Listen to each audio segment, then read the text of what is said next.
ஆண்டவர் சொல்றாரு, நீ என் மேல விசுவாசம் வச்சா அந்த பாவத்தை எதிர்த்துவேன், நான் மன்னிச்சுவேன். பாவம் மன்னிக்கப்படணும் வேண்டாமா? கண்டிப்பா மன்னிக்கப்படணும். நீங்க பாவம் வாசப்படியில படுத்துக்கிறாரு. இன்னைக்கு நிறைய கிராமங்கள்ல நிறைய வீடுகள் நீங்க விழிப்பே இருக்காது, அப்படி மங்கிடியாக கிடக்கும். ஏன்னா முன்னோர் செய்த பாவம்.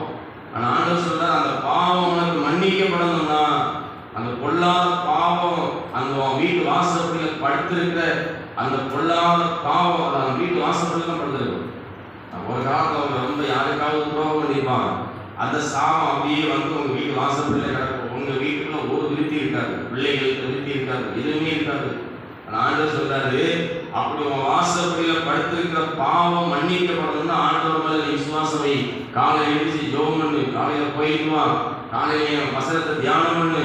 இப்படி என் மேல விசுவாசம் வச்சா உன்னுடைய பாவம் மன்னிக்கப்படும். அல்லேலூயா. பெரிய காரியம், சாதாரண காரியம் கிடையாது. அப்போ விசுவாசத்தினால் கிடைக்கும் நன்மைகள்ல ஃபர்ஸ்ட் என்னது? உங்க பாவம் மன்னிக்கப்படும். ஃபர்ஸ்ட். இரண்டாவது ஆண்டவர் சொல்றாரு, நீ விசுவாசித்தால், என் மேல நீ விசுவாசம் வைத்தால், நீ நாளை பார்க்காம சர்மம் பார்க்காம நேரத்தை பார்க்காம என் மேல நீ நம்பிக்கை வச்சா, இரண்டாவது நான் தருகிற ஆசீர்வாதம் உனக்கு நித்திய ஜீவனை உனக்கு தருவேன். நித்திய ஜீவன் அப்படின்னா இன்னைக்கு நம்ம எல்லாம் கடைசி காலத்துல வாழ்ந்துட்டு இருக்கோம். நல்லா யோசிக்கிறேன். இன்னைக்கு கடைசி காலம். இன்னைக்கு மனுஷனுக்கு வாழ்வுலாம் குறுகிட்டு. இன்னைக்கு நம்ம ஒரு 50 வயசுல இன்னைக்கு இதெல்லாம் பலவீனமாயிடுறாங்க. பழைய காலத்து ஆட்கள் எல்லாம் 90 வயசு வரை 100 வயசு வரை இருக்கிறாங்க, வாழ்றாங்க. நம்மளுடைய ஆயுசு காலம் தான் அப்படி குறுகி போயிருக்கு. ஒரு காலத்துல ஆறாம் ஏவாள் பாவம் பண்ணாங்க, அந்த நாள் தான் அவங்க 1000 வருஷம் இருந்தாங்க, உலகத்துல உயிரோடு இருந்தாங்க.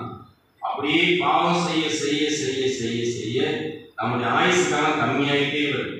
தேவ மனிதர்களோடு, தேவ தூதர்களோடு, இந்த பராக்கிரமசாலியோடு இந்த உலகத்தில் உள்ள ஸ்திரீகள் இன்னைக்கு பாவம் பண்ணாங்களோ அன்னைக்கே அப்படியே ஆயுசு நாட்கள் அப்படியே கம்மியாகி 120 வருஷம் ஆயிடுது. ஆபராம் காலத்துல 120 வருஷம் ஆகுது.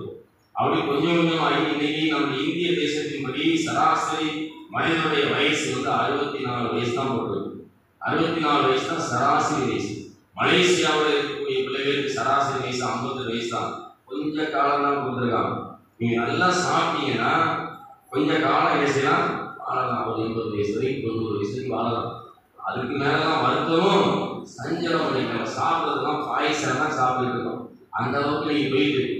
ஆனா நமக்கு அப்படின்னு சொல்லி இன்னொரு வாழ்வு இருக்கு. அல்லேலூயா.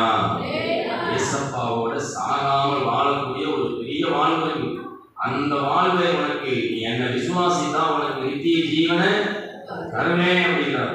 நீ என்னை விசுவாசித்தான் நித்திய ஜீவன். வசனம் சொல்லுது பாருங்க, ரோமர் 1:17 சொல்லுது. ரோமர் 1:17 பரலோகராஜ்யத்துக்கு என்ன செஞ்சாரு? முடியாது. அவரை மட்டும் விசுவாசிங்க.